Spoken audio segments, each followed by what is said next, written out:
Chào mừng các bạn đến với Manga Anime Official. Mình là Shin, đây là một video đặc biệt. Và tại sao đặc biệt thì hãy chờ xem nhé. Không để các bạn chờ lâu nữa, chúng ta hãy cùng bắt đầu video thôi. JoJo Bizarre Adventure đã trở thành một hiện tượng mới và rất được yêu thích trong thế giới anime. Hiện nay anime đã ra hết part 5 và rất có khả năng tháng 4 năm 2020 sẽ ra mắt part 6. Nhân vật chính của phần 3, Jotaro Kujo, là nhân vật phản diện Dio Brando có thể chơi được trong game Jump Force. Robert Rodriguez đã đề cập tại Crunchyroll Expo 2018 rằng JoJo là bộ anime mà anh rất quan tâm để chuyển thể thành phim sau Battle Angel Alita. Các meme JoJo rất phổ biến trên mạng đến nỗi câu hỏi đây có phải là JoJo reference đã trở thành một meme quá đỗi quen thuộc. Thực ra, sự nổi tiếng của loạt phim này có lý do vô cùng chính đáng. Nó cực kỳ giải trí và giàu trí tưởng tượng, nhưng đồng thời cũng dễ hiểu nếu người mới xem cảm thấy sợ hãi và hơi ngại. Với hơn 132 tập phim anime và thậm chí quá nhiều chap manga, cần đầu tư một khoảng thời gian đáng kể để có thể xem hết, và để hiểu được thì có lẽ phải xem và đọc 2 đến 3 lần. Tuy nhiên, may mắn thay, mỗi phần có các nhân vật mới và một phong cách và giai điệu khác nhau, cho phép bạn bớt căng thẳng, nhưng như thế không hề làm cho tác phẩm giảm đi sự thú vị. Về câu hỏi nên bắt đầu xem anime JoJo từ phần nào phụ thuộc vào những gì bạn quan tâm, vì mỗi phần đều có drama và không phải ai cũng thích tất cả các nhân vật. Tuy nhiên, để các bạn hiểu rõ hơn về series này, sau đây là hướng dẫn của bọn mình về 5 phần anime cho đến nay và những gì người mới cần biết về mỗi phần. Và ở cuối video sẽ là câu trả lời cho câu hỏi ở phần tiêu đề. Hãy xem đến cùng nhé.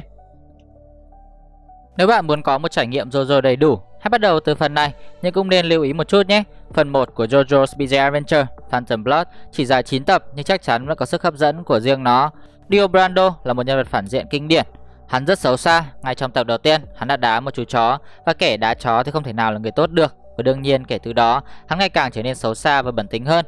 Nhân vật hỗ trợ như Speedwagon cũng tạo ấn tượng và chứng minh tầm quan trọng cho các phần sau. Nguồn tiền cho cả gia tộc Joestar đấy chứ đùa. Không ngoa khi nói Speedwagon là stan của Jonathan. Anime có phần art rất ấn tượng và các khúc opening chủ đề Sonochi no Sadame và ending chủ đề Roundabout của Yes đều tuyệt vời như nhau. Xem JoJo nhớ đừng skip opening và ending nha.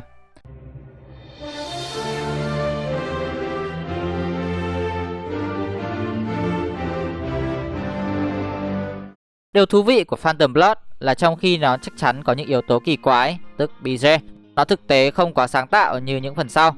Đây là một câu chuyện kinh dị mà phong cách Gothic thời Victoria hết sức lôi cuốn và đáng sợ, nhưng không hài hước như những loạt phim sau này.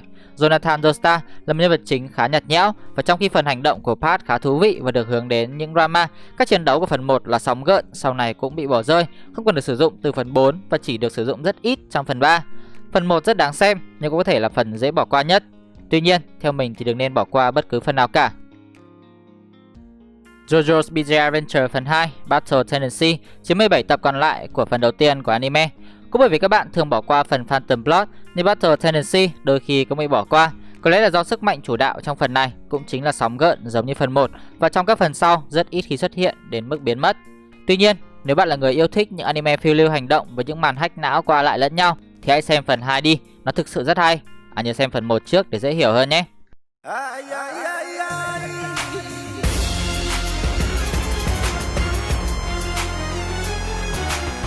Joseph Joestar, cháu trai của Jonathan, là một nhân vật chính vui nhộn hơn nhiều và cũng là người giữ vai trò quan trọng trong phần 3 và phần 4. Sự bất hòa giữa anh và người dùng sóng gợn Shiza Zeppeli lại rất ngọt ngào, quá tuyệt đối với hủ nữ. Còn với đàn ông con trai bọn mình thì huấn luyện viên Lisa lại có vẻ hấp dẫn hơn cả. Nhân vật phản diện trong phần này là những trụ cột từ thời cổ đại và là một mối đe dọa hoang dã và đáng sợ. Với bối cảnh vào những năm 1930, có vẻ như lấy cảm hứng từ tác phẩm Indiana Jones. Điều sai lầm duy nhất của phần 2 có thể là các nhân vật chính của chúng ta đã liên minh với Đức Quốc xã, mặc dù nếu ở trong tình huống khác, Joseph nhất định sẽ tiêu diệt Đức Quốc xã. Phần 3, Stardust Crusaders, là phần dài nhất của JoJo cho đến nay, chiếm trọn 2 mùa và cho đến nay nó là phần mang tính biểu tượng nhất của bộ truyện. Đây là phần mà tác giả cũng như các nhân vật chính của chúng ta từ bỏ sóng gợn để sử dụng Stan, những sinh vật vô hình mạnh mẽ và về cơ bản được mô tả là linh hồn Pokemon.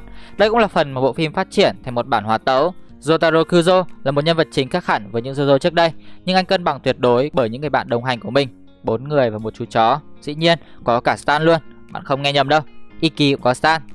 Dio trở lại thành nhân vật phản diện và các anh hùng của chúng ta phải đi từ tận Nhật Bản đến Ai Cập để đánh bại hắn ta một lần và mãi mãi. Đây có lẽ là phần đúng với chủ nghĩa của Shonen Jump nhất, với các trận đánh kéo dài và không giống như 2 phần đầu tiên.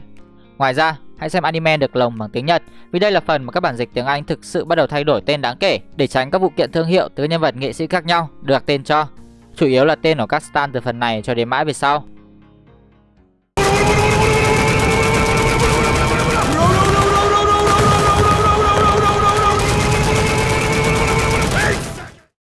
Sau một hành động gay cấn của Stardust Crusaders, Diamond is Unbreakable đã đi theo một hướng hoàn toàn khác. Phần 4 là một JoJo thoải mái hơn, bộ phim hài về cuộc sống ngoại ô, đúng nghĩa luôn. Tosuke Higashikata là một người khá chill, là JoJo thân thiện hơn so với Jotaro. Tất cả sức mạnh stan của cậu cũng thiên về sự chữa lành hơn là sự hủy diệt. Phần lớn bộ truyện chỉ là về việc cậu kết bạn quanh thị trấn và khám phá những bí ẩn siêu nhiên kỳ dị khác nhau. Tất nhiên, vẫn phải có đối thủ, và đó là một kẻ ẩn nấp xung quanh Morio, và tất cả những tài liệu liên quan đến nhân vật phản diện Yoshikage Kira thực sự rất điên rồ. Một nhân vật tuyệt vời khác giới thiệu ở đây là Kishibe Rohan, một họa sĩ truyện tranh, về cơ bản là nhân vật tự họa của Hirohiko Araki. Art direction có một sự thay đổi bước ngoặt mới và màu sắc cách điệu hơn. Bối cảnh trên Stan và gia đình Joestar rất hữu ích nhưng không cần thiết để thưởng thức phần 4. Phần 5, Golden Wind có một sự thay đổi hoang dã trong giai điệu, khiến cho bộ phim trở thành một bộ cảnh sát hình sự.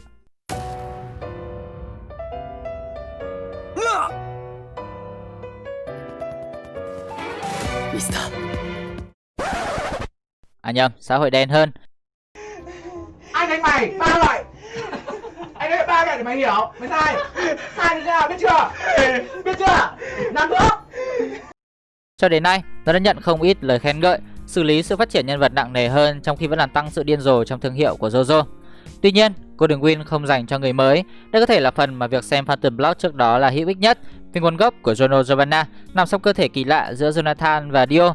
Đây cũng là một phần có nhạc nền rất hay, nên một lần nữa mình nhắc lại, đừng skip opening và ending nha. Còn bây giờ, mình sẽ trả lời câu hỏi ở phần tiêu đề, đó là nên xem anime JoJo từ phần 1 và đừng skip bất cứ giây nào của anime này, vì thực sự các bạn còn phải xem 2 đến 3 lần để hiểu kỹ hơn về series này.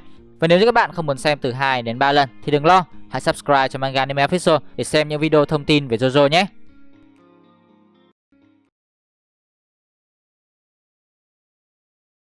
Video ngày hôm nay gần như là một video đùa để các bạn thư giãn một chút sau những video tiêu điểm nhân vật. Hy vọng các bạn để cảm thấy thoải mái sau khi theo dõi video. Mình là Shin, cảm ơn các bạn đã theo dõi video. Và xem lại các bạn trong những video tiếp theo. Tạm biệt. Cảm ơn các bạn đã theo dõi video của Manga Anime Official. Nếu các bạn thích video này thì hãy nhấn like, subscribe và đừng quên nhấn vào nút chuông nho nhỏ ở phía bên phải để nhận được những thông báo mỗi khi chúng mình ra video nhé.